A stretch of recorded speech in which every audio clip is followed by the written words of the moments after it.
Hello friends, എല്ലാവർക്കും സ്വാഗതം പുതിയ വീഡിയോയിലേക്ക്. ഇന്ന് ഞാൻ വന്നിട്ടുള്ളത് വളരെ വെറൈറ്റി ആയിട്ടുള്ള ഒരു സ്നാക്ക് ആയിട്ടാണ്. നല്ല ക്രിസ്പിയും ടേസ്റ്റിയും ആയിട്ടുള്ള കപ്പ എഗ്ഗ് ബോളാണ് കേട്ടോ ഇന്നിവിടെ ഉണ്ടാക്കാൻ പോകുന്നത്. എന്നും പറയുന്ന പോലെ വീഡിയോ കണ്ടിട്ട് ഇഷ്ടപ്പെടുവാണെങ്കിൽ ലൈക്ക് ചെയ്യുക, ഷെയർ ചെയ്യുക, കമൻറ്റ് ചെയ്യുക, ചാനൽ സബ്സ്ക്രൈബ് ചെയ്യാനും മറക്കരുതേ. പിന്നെ ഫേസ്ബുക്കിലൂടെയാണ് വീഡിയോ കാണുന്നതെങ്കിൽ പേജ് ഫോളോ കൂടി ചെയ്യണേ. അപ്പോൾ നമുക്ക് നേരെ വീഡിയോയിലോട്ട് പോവാം. ഞാനിവിടെ ഒരു പാൻ അടുപ്പത്ത് വെച്ചിട്ടുണ്ട്. ഇതിലോട്ട് 2 ടേബിൾ സ്പൂൺ ഓയിൽ ഒഴിച്ചു കൊടുക്കാം. ഇനി ഇതിലോട്ട് ഒരു 2 വറ്റൽമുളക് അരിഞ്ഞിട്ട് കൊടുക്കാം. എന്നിട്ടൊന്ന് ഫ്രൈ ചെയ്തെടുക്കാം. ഇനി ഇതിലോട്ട് ഒരു കഷ്ണം ഇഞ്ചി, 8 അല്ലി വെളുത്തുള്ളി, 2 പച്ചമുളക് ഇതെല്ലാം കൂടി ചതച്ചെടുത്തിട്ടുള്ളതാണ്. ഇത് കൂടി ഇട്ട് കൊടുക്കാം. ഇപ്പോൾ ഇത് ഐറ്റംസ് എല്ലാം ഒന്ന് ഫ്രൈ ആയി കിട്ടിയിട്ടുണ്ട്. ഇനി ഇതിലോട്ട് ഒരു വലിയ ഉള്ളി അരിഞ്ഞത് ഇട്ട് കൊടുക്കാം. എന്നിട്ട് ആവശ്യത്തിന് ഉപ്പ് കൂടി ചേർത്തിട്ട് നന്നായിട്ടൊന്ന് വഴറ്റിയെടുക്കാം. ഇനി ഇതിലോട്ട് 1 ടീസ്പൂൺ മുളക് പൊടി, 1/4 ടീസ്പൂൺ മഞ്ഞൾപ്പൊടി, 1/2 ടീസ്പൂൺ കുരുമുളക് പൊടി, 1/4 ടീസ്പൂൺ ഗരം മസാല ഇതെല്ലാം ഇട്ട് കൊടുക്കാം. എന്നിട്ടൊന്ന് ഇളക്കി യോജിപ്പിച്ചെടുക്കാം. ഇനി ഇതിലോട്ട് വേവിച്ച് വെച്ചിരിക്കുന്ന കപ്പ ഇട്ട് കൊടുക്കാം. എന്നിട്ട് ഇതിലൊക്കെ മസാല നന്നായിട്ട് പിടിക്കും. ഇതൊന്ന് ഇളക്കി യോജിപ്പിച്ചെടുക്കാം.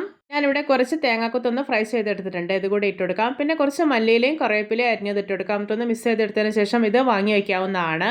മസാലയിലോട്ട് ഒട്ടും വെള്ളമൊന്നും ഒഴിക്കാൻ പാടില്ല. ഇതുപോലെ നന്നായിട്ട് ഡ്രൈ ആയിട്ടിരിക്കണം. ഇനി ഫ്ലെയിം ഓഫ് ആക്കിയിട്ട് ഇതൊന്ന് ചൂടാറാൻ വേണ്ടി മാറ്റി വയ്ക്കാം. ഞാനിവിടെ ഒരു ബൗളിൽ 5 ടേബിൾ സ്പൂൺ മൈദ എടുത്തിട്ടുണ്ട്. ഇതിലോട്ട് ആവശ്യത്തിന് ഉപ്പ് ഇട്ട് കൊടുക്കാം. പിന്നെ കുറച്ച് വെള്ളം ഒഴിച്ചിട്ട് നന്നായിട്ടൊന്ന് മിക്സാക്കി എടുക്കാം. ശേഷം ഇതൊന്ന് മാറ്റി വയ്ക്കാം. ഇനി മറ്റൊരു ബൗളിൽ 5 table spoon bread crumbs, 5 table spoon റവ, കുറച്ച് മല്ലിയില അരിഞ്ഞത്, കുറച്ച് ഉപ്പ് ഇതെല്ലാം ഇട്ടിട്ടൊന്ന് മിക്സാക്കി എടുത്തിട്ടുണ്ട്. ഞാനിവിടെ ഒരു 3 ബോയിൽഡ് എഗ്ഗ് എടുത്തിട്ടുണ്ട്.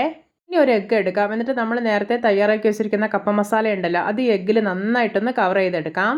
ഇപ്പോൾ ഇത് 3 എഗ്ഗും കപ്പ മസാല കൊണ്ട് നല്ല പെർഫെക്റ്റ് ആയി തന്നെ കവർ ചെയ്തെടുത്തിട്ടുണ്ട്.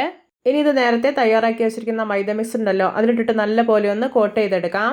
ഇനി ഇത് നേരത്തെ മിക്സ് ചെയ്ത് മാറ്റി വെച്ചിരിക്കുന്ന ബ്രെഡ് ക്രംസും റവയെല്ലാം ഉണ്ടല്ലോ, അതിലിട്ടിട്ട് ഒന്നുകൂടി ഒന്ന് കവർ ചെയ്ത് കൂടി എടുക്കാം. അപ്പോൾ ഇതുപോലെ എല്ലാം ചെയ്തെടുത്തിട്ടുണ്ട്. ഇനി ഇത് ഫ്രൈ ചെയ്തെടുക്കാം.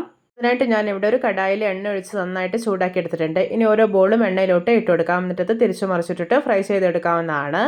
ഇപ്പോൾ ഇത് ഇതിൻ്റെ ഒരു സൈഡെല്ലാം ഒന്ന് മൊരിഞ്ഞ് കളറൊക്കെ ചേഞ്ച് ചെയ്ത് വരാൻ തുടങ്ങിയിട്ടുണ്ട്. ഞാനിതൊന്ന് തിരിച്ചിട്ട് കൊടുക്കുകയാണ്. ഹൈ ഫ്ലെയിമിൽ തന്നെ വെച്ചിട്ട് ഫ്രൈ ചെയ്തെടുത്തോളൂ. പെട്ടെന്ന് തന്നെ ഇത് ഫ്രൈ ആയിട്ട് കിട്ടും.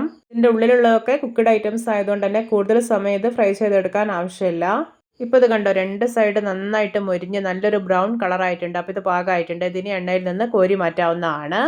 ഇത് നമ്മുടെ രുചികരമായിട്ടുള്ള വെറൈറ്റി ആയിട്ടുള്ള കപ്പ എഗ് ബോൾ റെഡി. നോക്കിയേ, കാണുമ്പോൾ തന്നെ കൊതി വരുന്നില്ലേ? ഇതുപോലെ മറ്റുള്ളതെല്ലാം ഉണ്ടാക്കിയെടുക്കാം.